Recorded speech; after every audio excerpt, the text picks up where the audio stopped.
Good morning, everybody. Today is Tuesday, January 26th. It is the last Tuesday of January, which is absolutely amazing to me that the first month of 2021 is almost at the end. I am Marina Parkin with Koontz and Parkin CPAs. And today we are joined by our absolutely amazing business coach, John Seiffer.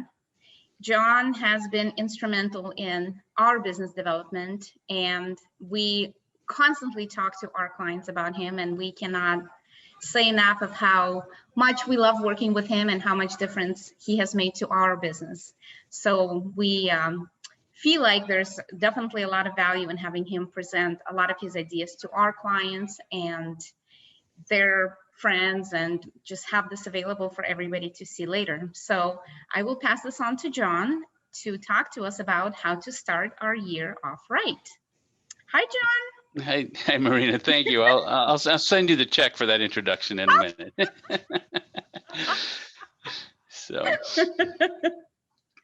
Well, today we're talking about starting the year off right. I hope by now you've all forgotten your New Year's resolutions and you're back to normal.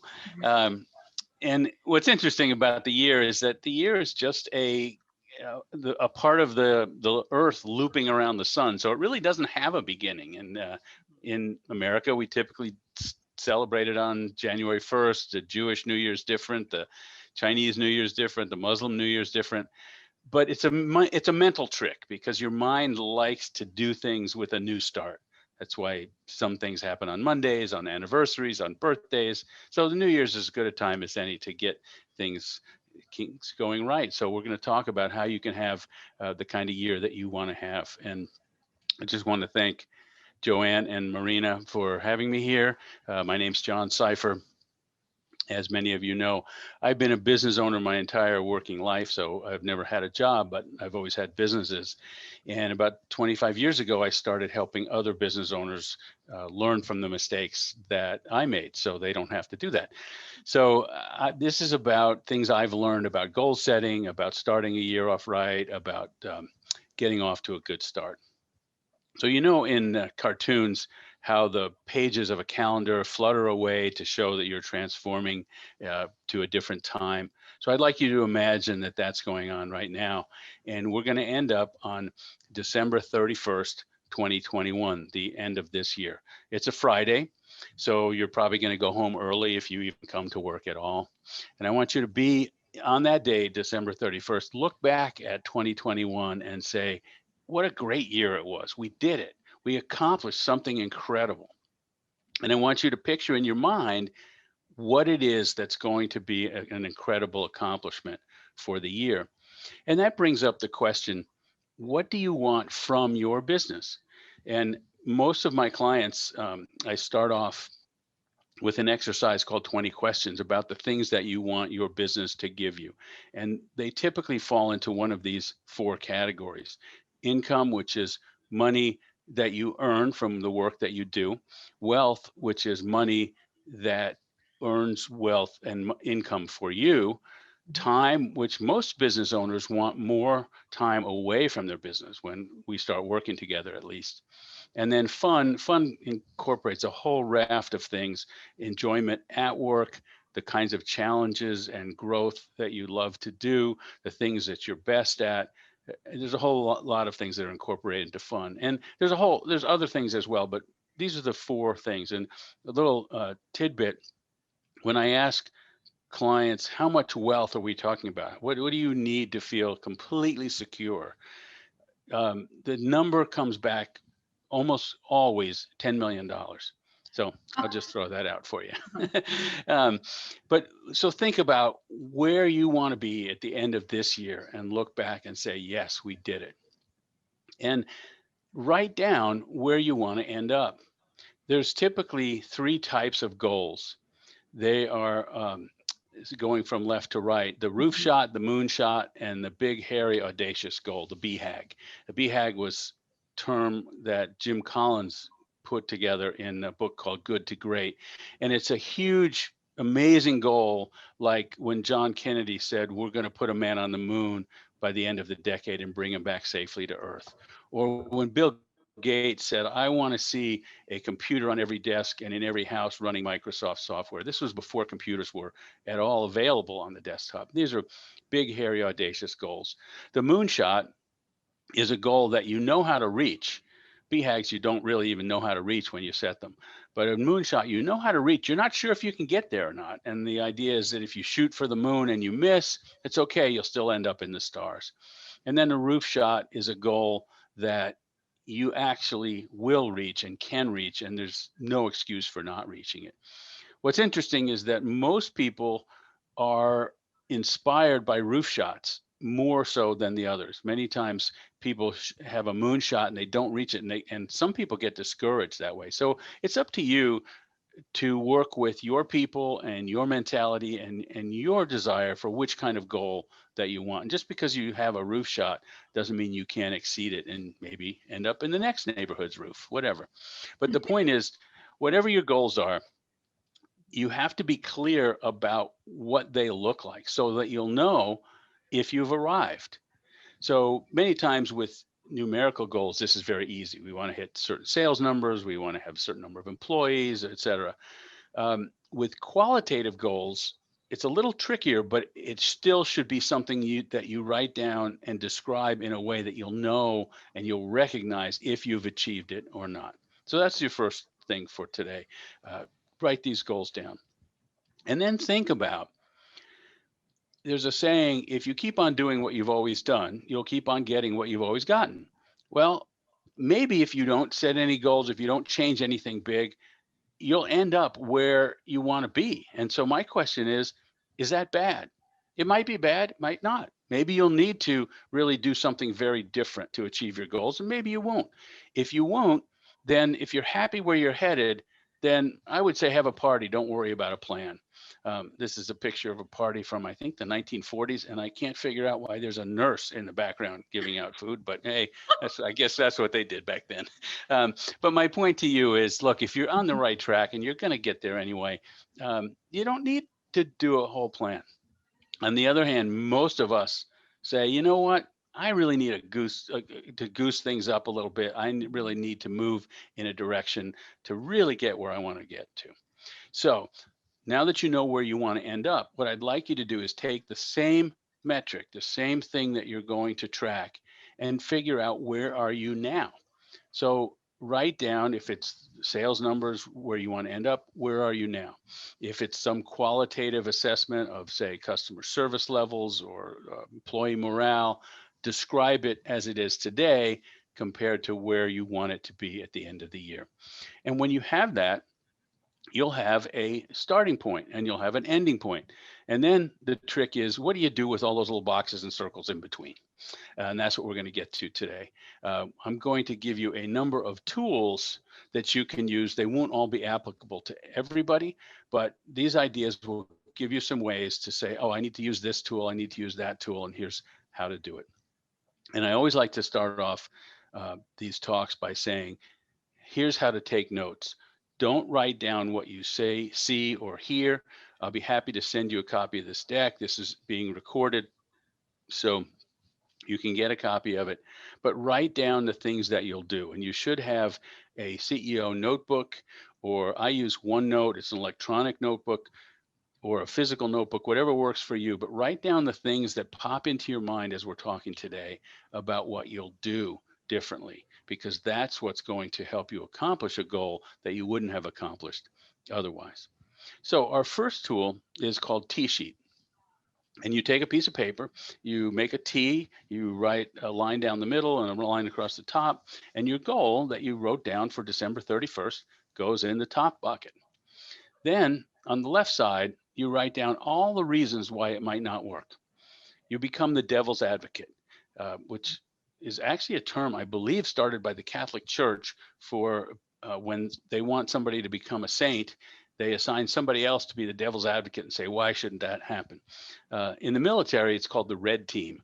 When they're planning an initiative, they assign a team to say, you be the enemy and try to figure out all the ways that you're going to break what we do. So this is what you want to do first. You write down all the reasons that it might not work. And then on the right side, you do all the reasons that counter, all the ideas you have that counteract those reasons. So this is very different than brainstorming. Brainstorming typically starts on the right. You say, what are all these great ideas? Well, that's nice, but you're going to have problems. So let's talk about the problems first, and then you come up with how do you counteract those problems. Then what happens? This is great just as it is. It's a very useful exercise. But for extra credit, you can start making dependencies about these.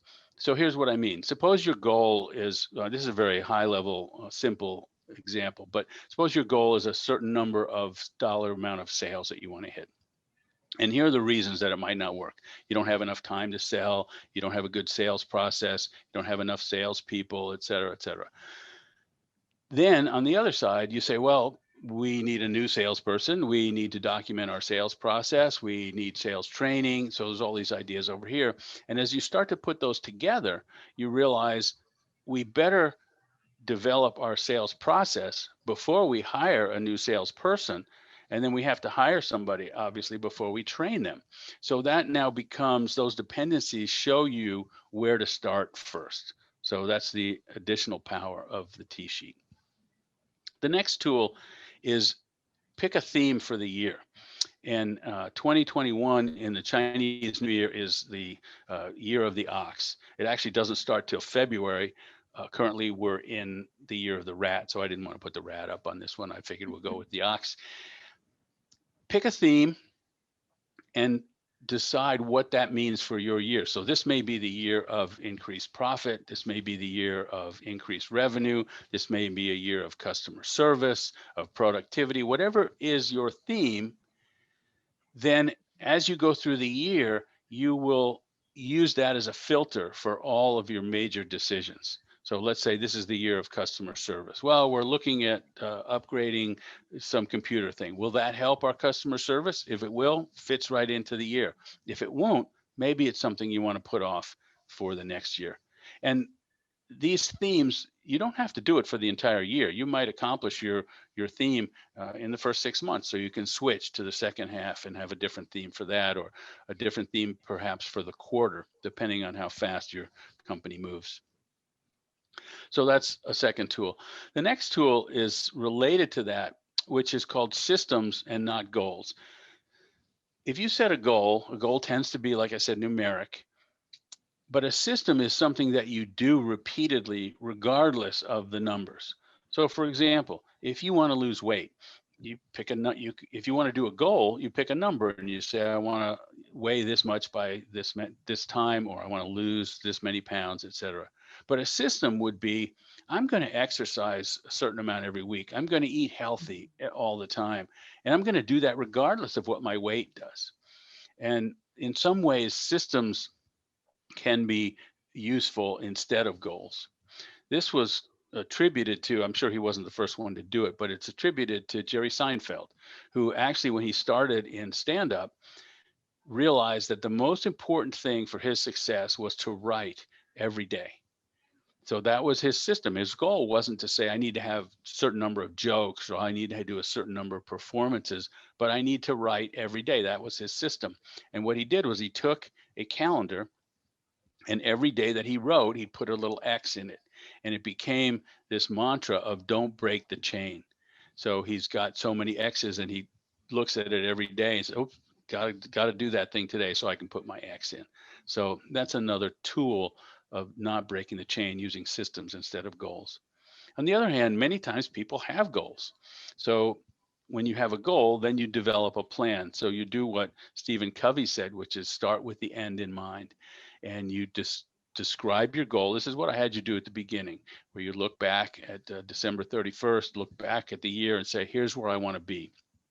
And then you document the steps that you need to do to get there. And a traditional plan document looks like this. First of all, it describes the goal, it describes where you're going. And then by virtue of having a goal, it tells you what to ignore. So by saying, oh, we're going this way, it obviously means you're not going some other way. And that helps focus. The other thing that a traditional plan does is it allocates resources. It says we're going to bring this much money and put it this way, and we're going to spend this much time, and we're going to bring in these people with these skills, et cetera. And that's what a plan document helps you do. And it should also include the assumptions about why spending those resources will make sense, how they were going to contribute to that goal. And in many cases, your plan doesn't come out the way you expect it, but the assumptions will help you adapt. And then it lays out milestones. It says, okay, here's our plan for the year, but here's where we want to be at the end of the first quarter, the second quarter, et cetera. So that's what a traditional plan looks like. There's another way to do a plan, and that's called it's a minimalist approach that's called OKRs. OKR stands for objectives as measured by key results. So you set your objective, and then you say, what are the measurements that we're going to track to accomplish, to show that we accomplished those objectives? And then what you do is you cascade this throughout your company. So for example, taking the idea of sales, if your objective as a company is to increase sales, then how would you measure that? Would you measure that by revenue? Would you measure that by number of deals? Would you measure that by profit? Those are all different ways of measuring what could be considered sales. And whichever ones you pick, that's going to drive what people do throughout the year. And then what you can do with OKRs is you can cascade them throughout the company. So if that's your goal, let's say, well, the marketing department would have a slightly different objective that would support the main objective. The HR department of new hires would have another one. The sales department would have a different one, and they would have different key results that they would all work toward, but they would all fit together. And so that's how you do OKRs. And there's a whole lot you can find on the internet if you just Google OKRs. I find that that's a very, it's kind of more subtle in than its simplicity looks like, but it can be a very powerful way to do a plan rather than the traditional one. So those are two different ways to document your plan if you want to start with the goal. But here's why plans are hard. This is a Ronco rotisserie that you can do. Instead of going to Costco to get your rotisserie chicken, you just get a raw chicken, stick it in this thing. And for those of you that are old enough to remember, this is made famous by a bunch of infomercials where he said, this is such a great device, you just set it and forget it. Mm-hmm. And then he would have this whole audience of people and they'd all yell, set it and forget it. And that is not how plans work. The problem that I see with plans all the time is people make a plan, they get excited about the plan, and then they forget about the plan. And if you don't use, whether it's a minimalist plan like OKRs, if it's a traditional documented plan, doesn't matter. If you forget about it, if you don't use it to inform your day-to-day decisions, it will not work. So if you do use a plan of these types or any type, here's my recommendations. You schedule weekly check-ins for the first 6 weeks. How are we doing against the plan? What are assumptions did we make that were wrong? What's working? What's not? And that will make you and your people understand, hey, we're serious about this thing. So at least for the first 6 weeks, check in every week, and then monthly check in after that. And that way you won't get to the end of the year and go, oh yeah, that plan we did, I think it's in a drawer somewhere. Let's pull it out and see what happened. Then you didn't really have a planning session. You just had a nice time at a beach condo somewhere. So so another tool that people use is budgets. And budgets are based on your ability to predict the future. They say, this is what we think is going to happen.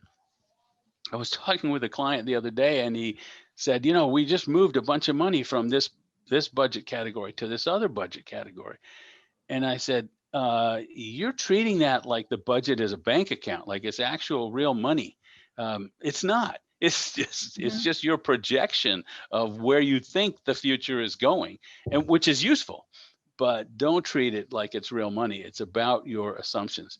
And there's generally two kinds of budgets that I see. The first one is where you just budget your expenses. You say, we're going to, spend this much on advertising. We think we're going to spend this much on hiring, et cetera, et cetera. The full budget actually takes revenue and gross margin and profit and other things into account as well. But in either case, they make an assumption about the future, and it's the assumptions that make the budget more useful than the actual numbers, because once reality hits, you're not going to always be exactly the way you predicted. That's okay, as long as you understand why you predicted it a certain way and how you can adapt. And one recommendation that I also say is when you do expense budgeting, always do zero-based budgeting. Don't just say, well, this is what we spent last year, so we think we're going to tweak it by 5% or 3% or whatever. Actually justify why you have to spend any money at all. Start with zero. Say, what if we didn't spend anything? Obviously, in most cases that wouldn't make sense, but then you have to justify why are we spending that money.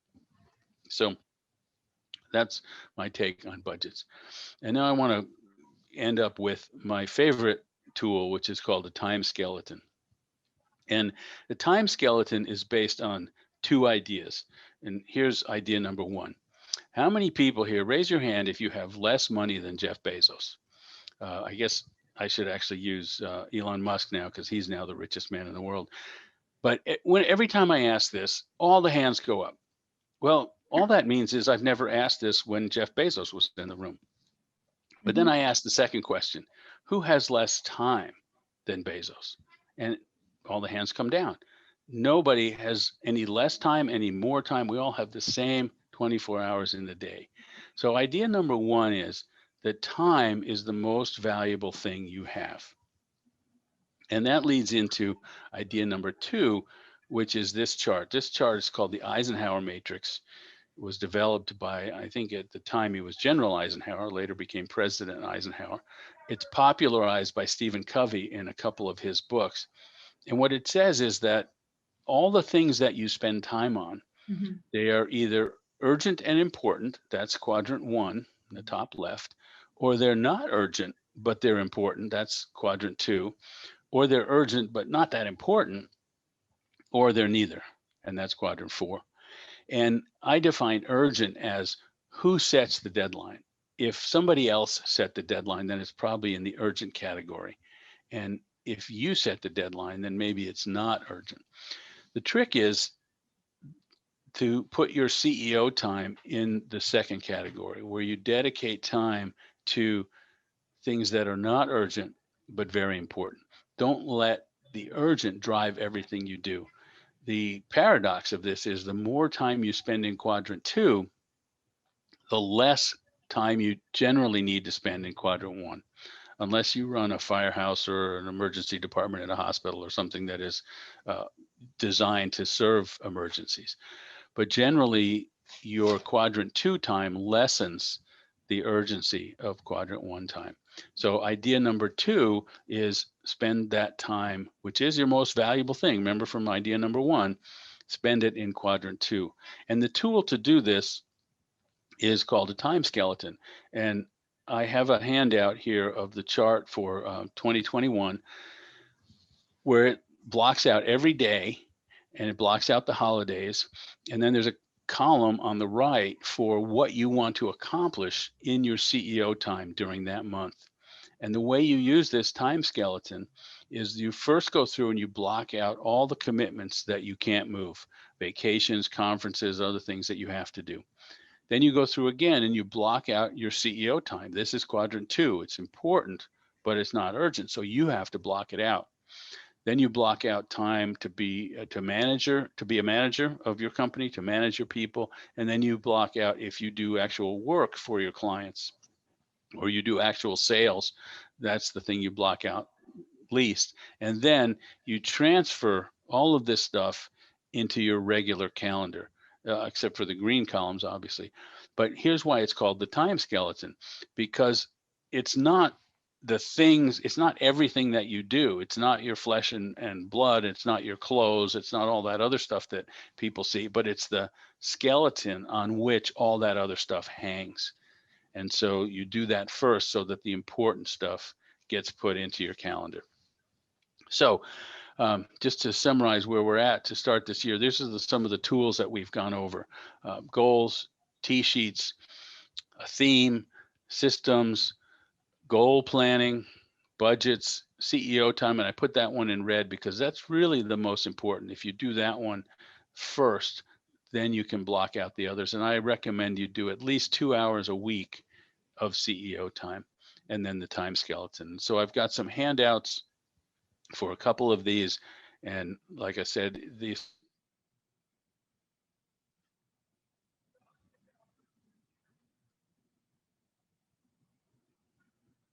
boot camp.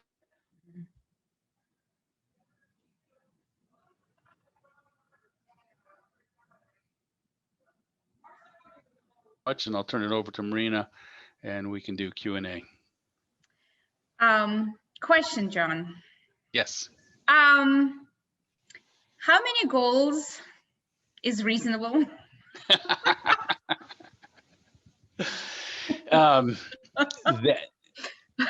This is a really good question, because especially when people get away for a goal setting event, they come up with all these great ideas because the pressure's off. They're in quadrant 2, nothing is urgent. They're in this planning session. And then you go back to the real world and you go, oh, how many do we have to do? So the real answer depends on how many resources you have and how likely are you to be able to assign those resources and accomplish those goals. It doesn't make any sense to set goals. It's not a wish list. Goals is not a wish list. What somebody said is, it's nice to have dreams, but you have to wake up to make those dreams reality. And so when you do goal planning, limit them to the number that you can reasonably accomplish. So I don't have a number for you, but that's how to think about it. And that probably also depends on where you are in terms of the size of your business and how definitely established your business is. And sometimes one goal can just be so huge that you end up having to kind of break it into the sub goals, objectives, and the sub goals, and the milestones. And sometimes one goal is enough. I like to think about, there's 3 things that a business has to do to survive. It has to make something for their customers to buy. It has to sell to those customers. And then there's a lot of activities around supporting the making and the selling. There's a 4th function for growth, which is having a vision and setting goals and things like that. But really, all of those things have to happen. And usually you don't need to set goals for all of them. You set goals for 1 or 2 and say, okay, now we're going to build those others around that. Another great question that just came. Thank you, Gustav, for sending it in. I love it. How important is time versus objectives and goals? Time is the raw material that you use to accomplish the objectives and goals. What's interesting for most business owners, as I said earlier, many of them, at least when I start working with them, one of the things they want from their business is to spend less time at it, because I think your business should serve your life, not the other way around. So you want to be able to focus the time that you do work to be the most effective, not necessarily the most efficient, but the most effective. The most efficient way to do something is not do it at all.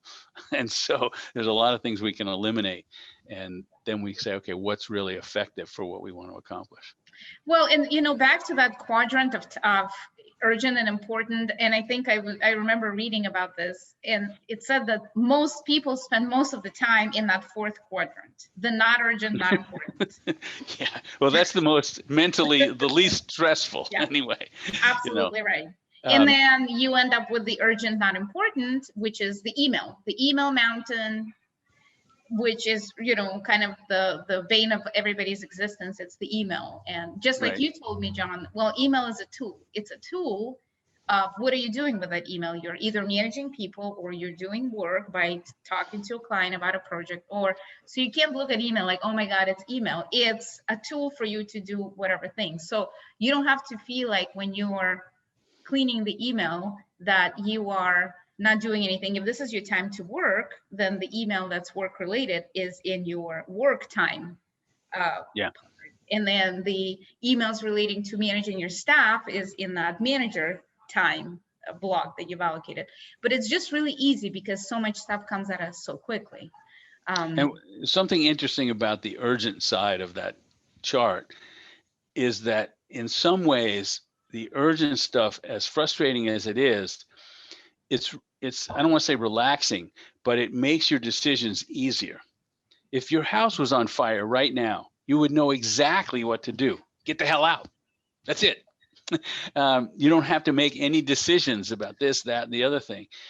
It's those decisions that are the hard work of leadership, particularly when they're not urgent. There's, decisions about, well, I'm talking to a client right now. They have a really successful software product, but they need to do some of the new features that their clients want. They need to totally redo their architecture. So they're redoing the whole version 2. Well, that's not exactly urgent because version 1 is doing fine, but they know they have to do the version 2. So when do they start putting the investment in? When do they put the timeline in? Those are all really hard decisions and things that you can't know. The urgent stuff is easier, not necessarily simple, but it's easier because somebody else is making that decision for you. But ultimately, you're not as successful depending just on the urgency. Another great question. How can you be agile with your OKRs and planning, but still fulfilling your goal? And if I can jump in here, John, and then you can maybe correct me a little bit, but in the way that we've used OKRs is we can have our goals and then we break them down into quarterly action plan. So we have certain steps that we use to accomplish our goal every quarter.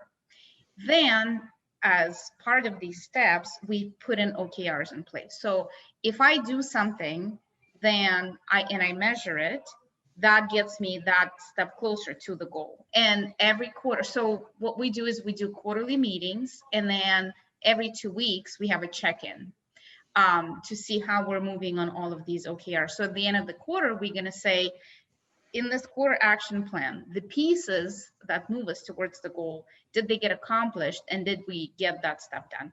And we try to, of course, John is always, kicking us a little bit, but we really try to make them as measurable as possible. So really at the end of the quarter, you're going to say, okay, did you make those 10 meetings, for example? And let's say, as an example, we want to get 100 new tax returns. Well, to get 100 new tax returns, we need to take 200 calls. So we need to do this, and we need to upgrade our website, all of these kind of steps in. So then at the end of the first quarter, John will say, well, did you do these 5 steps? Yes. Second quarter, did you do these next 5 steps? And then, so at the end of the year, we can get our goal of getting those clients or revenue number or whatever the case may be. So I don't know if that kind of makes sense, but it's really breaking it in pieces that has worked for us. John, thoughts there? That's great. I think as far as being agile, I think that means how do you adapt to things as unexpected stuff comes up? And typically in an OKR situation, your objectives wouldn't change because you're still going in the same direction. But unexpected things may pop up that affect the KR. So you might change your KRs from one quarter to the next, and sometimes those things that are unexpected are good things. It's an opportunity arose that you didn't realize. So we're going to pivot a little bit on that. Generally, your objectives stay the same for a longer period of time. Mm-hmm. John, how do you recommend business owners measure their cost of time versus productivity versus what is urgent and important? So that is super tough because yes, that's the real way to do it. The real way to do it is a little tedious because business owners are wearing so many different hats, and what you want, the cost of your time is actually what it would cost to hire somebody to do what you do. Mm-hmm. But because you're wearing so many different hats, most of what you do is not replaced by one person. So let's say so the first step is really to figure out where you spend your time, or not really where you spend it, but what you spend it on and why you spend your time. So if you spend 25% of your time doing sales, well, what would it cost you to hire a salesperson of comparable caliber, and then take 25% of that? And that's one piece of your cost. Then let's say you're 30% of your time, you're an engineer. Well, what would it cost you to hire an engineer, again, of comparable quality, and take a third of that salary? And that's another piece. And then, there's 10% of your time where you're just doing administrative stuff. Well, what would it cost to hire an administrator?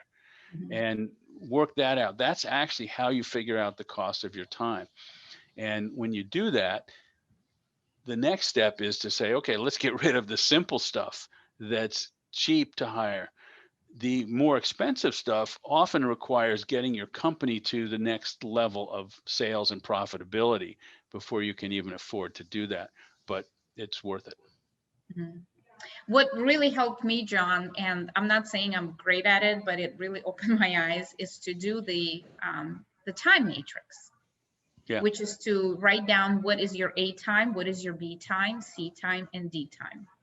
And what you really find, it's back to that quadrant, that a lot of stuff that you do during the day is actually your D time. This is not the most value of where you as the business owner need to spend your time. So again, you're running around, you feel like all you're doing is responding to different fires, and you're helping this person do this and helping that person do that. And at the end of the day, when you look at that, well, I've done a bunch of D time and maybe I moved my company a little further, but the value of my time is really to sit down and interview this new person who will come in and be the office manager, or the next tax senior, or so on and on. So that's my A time. And of course you cannot have A time all the time, but I think the key here is really to block that time, to have the time skeleton, because when you've got the time blocked off, you will be accountable to yourself, or to John, our coach, or to Joanne, my business partner, that have you sat down and spent that time doing the A time that you're supposed to do? Or did you secretly go on your phone and cleaned up your stupid emails that really wasn't the time for it? And I think that the time matrix, first of all, the realization of what it is that is your A time, B, and C is key, and then setting that time blocking to get that done. I think you will start to see a little bit better value in what you do in each one of those time quadrants. Yeah. And what's D time for you as a business owner could be A time for somebody else. If it needs to be done at all. The first question is, does it need to be done at all? Mm-hmm. And if it does, great. Find somebody who it's their A time.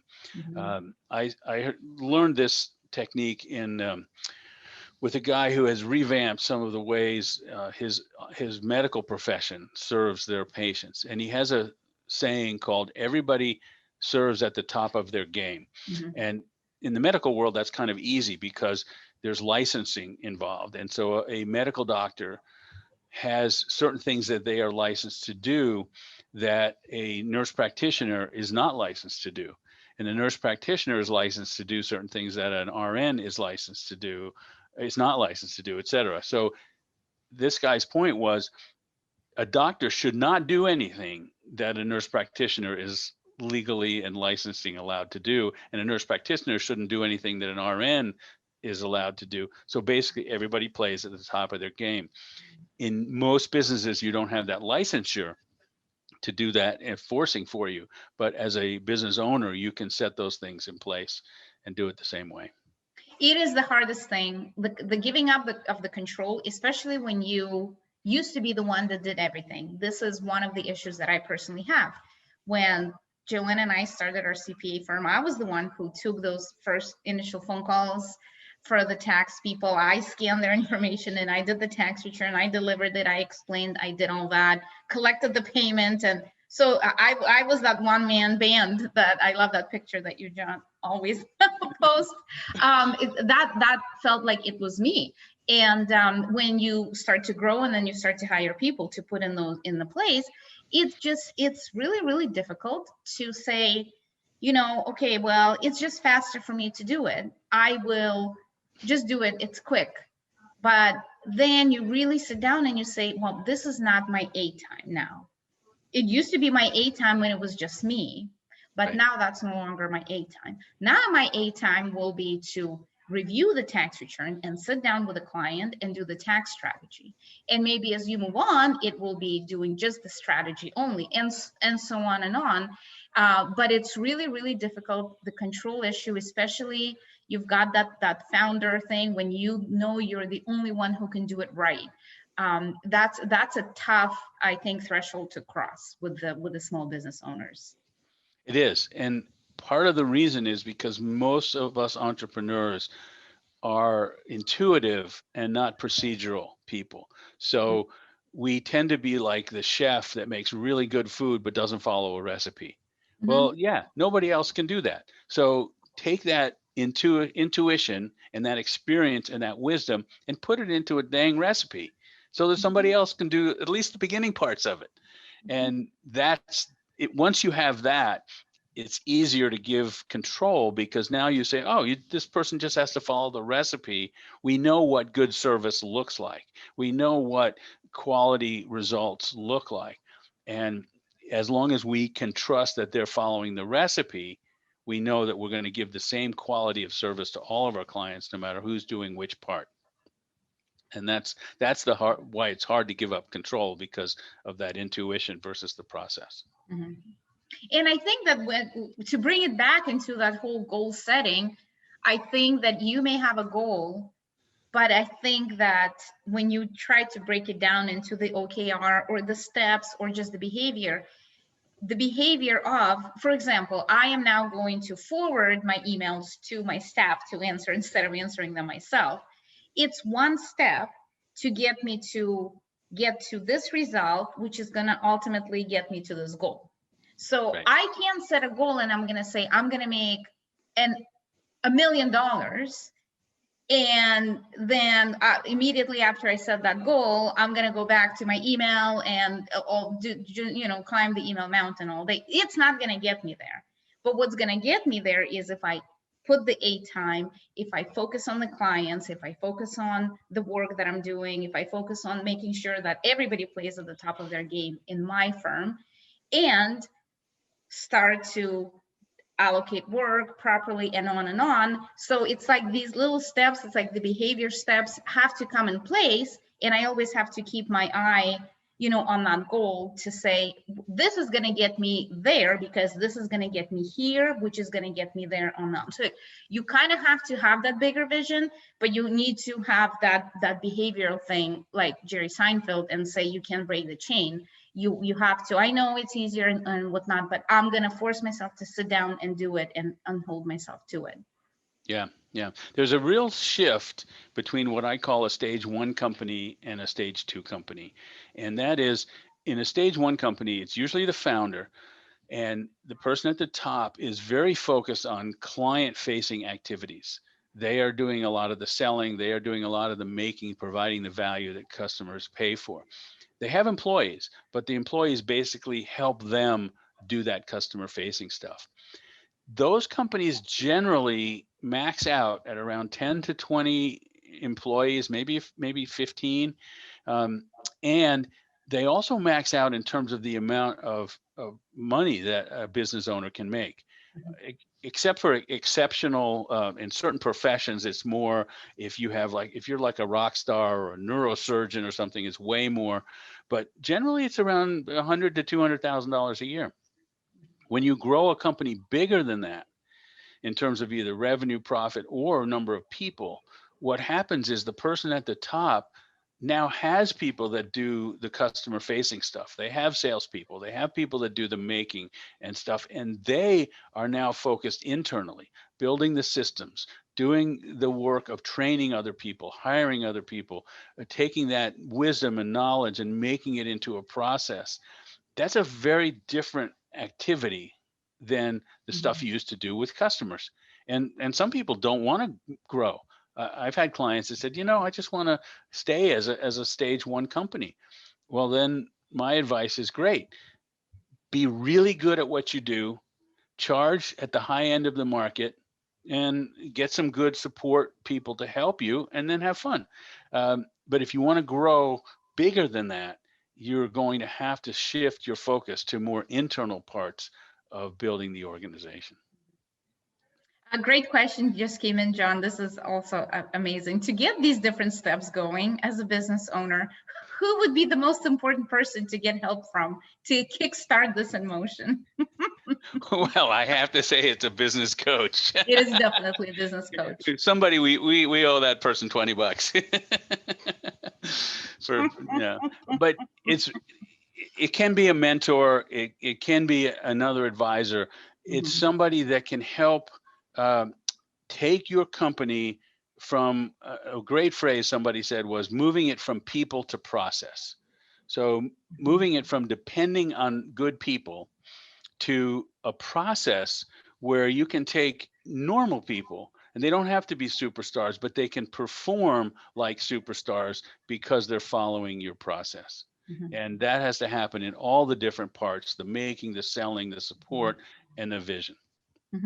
Yeah, I think for us, definitely, I specifically remember the time when Joanne and I both got to the point where we said, okay, we've done what we could, we've grown, and we got to the point where it's like, okay, you need that extra kick, and you don't know, and that's how we ended up in the coaching program, which then brought it all in, and we started doing the goal setting, doing the focusing on different areas of the business and breaking it down and on and on. And I think once you're in that space where you have a coach, then you start opening your mind to other things, like reading these fantastic books. A lot of them, John refers to a lot of these books and writers, and sometimes he will say, well, don't read this book yet because it's a little early for you to get into that space, but read this first. So there's a lot of different material you can read, also all helpful to get you in that space. The other thing that I found very helpful for us is the mastermind groups. So where you get a group of like-minded professionals, maybe it's a group that's specific to your industry. Maybe it's just a group of other business owners in a different industry, but maybe of a similar business size than you. That's key, the similar size. Yeah. The similar size, yeah. And the key there is that these people have similar challenges, but they may have solved certain things that you're still struggling with, and vice versa. That I found for us has been really, really helpful. We've done a couple of different things like that, or even reaching out to people who are bigger, maybe not necessarily in size, but maybe in the revenue, and say, well, how did you get from here to there? What was the map? Like, how did that happen? So I think always asking, and, I kind of want to bring that back to the wealth question, John, that you started with at the beginning, because, in our practice, we have a lot of clients who have achieved a certain level of wealth. These are retired, or they may still be running their business. They moved down to Florida. We are their new CPA. They come for an appointment, and I'm like, I can do it. Let's talk about you. And how did you get there? How did you go? Show me the map of how you were working 12 hours a day and driving 4 hours a day to and from your office, to now it takes you half an hour to manage your business from the beach condo. And now, this is your lifestyle now. Like, how did you get from here to there? And I pick their brain so much, and we always joke that I need to be paying them instead of they should not be paying me for tax purposes.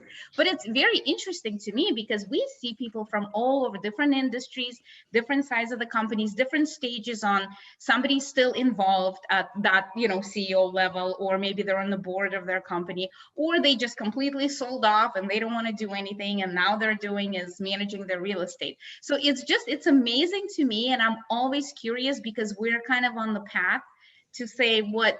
So one of the questions that I always ask them is, like, in terms of money, the amount, like you say, what was wealth to you at that time? What was your goal in terms of, if I have this much? And the answer that I get, John, consistently from these people is there was no number. It was like, I want to be financially independent. And then it was like the sky was the limit. because that 10 million is people think that it takes 10 million, let's say, to, oh, I'm going to have 10 million, I'll be wealthy. I had one client that I talked to who had bought, he was telling me the story, he had bought a building, you know, their business was living in the building, they bought a building, put all the money they possibly had into this building, you know, didn't have anything left. And then he said, my dream was just to sell that building for $10 million. And I thought, if I sold that building for $10 million, that's it, I'm going to cash out, I'll be rich. Like, this was my dream. And he said, ultimately, when they did sell that building, it was 30 million. Yeah. And so it was like, there's no, you can't set that money limit. It has to be that whatever, however you want to phrase it, but whether it's that financial independence or freedom, whatever that means to you. But once you put those wheels in motion, it's just, there's no limit. It just goes. Well, that's an example of having a system and not a goal. Mm-hmm. He didn't have a goal number, but his system was, I'm going to improve my building. Mm-hmm. And of course, he obviously did it in the right place and at the right time when mm-hmm. the real estate market was coming up, et cetera.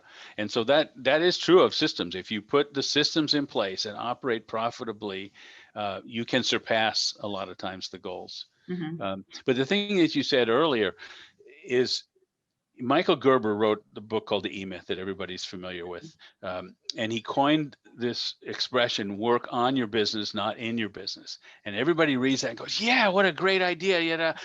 And then you go, well, what are you going to do tomorrow? If tomorrow was work on your business day, I think I'd do my email. I would respond to what my clients are calling. No, you're back into working in your business. Most people don't know what that means. To work on your business. And that's where the systems and the processes are so important that I've worked with you guys on. How do we build the capacity to make? How do we build the sales process? How do we build repetitive stuff so that we are actually working on your business in that CEO time to do the things that are important, even if they're not urgent? Thank you, John. This has been amazing. And thank you guys for sending in those questions. They were excellent. Everybody needs help. That is definitely clear. I don't care what stage of the business your business is in. There's definitely always the need for these basic things. But if you guys have any other questions, please feel free to email me and John can share the stack. Also, this our webinar is being recorded, and probably within a day or so, it is posted on our YouTube and our website. So it's available for you to view again. If you need John's contact information, it's in his deck, and it's also, please email me. I will share that with you. Put it right there. Put it right there. That's perfect. Thank you, John. And as always, if you guys want to see specific topics in our webinars, please email me and let me know what you want to hear. Next week, we will be back on Tuesday with, I believe, a tax topic. So we will be bringing you more of our knowledge that everybody wants to know. But thank you guys so much for attending, and hopefully everybody's year is going to be off to a great start. Thank you so much, and thank you, John. All right, thanks for having me. Take care. Bye-bye. Bye-bye.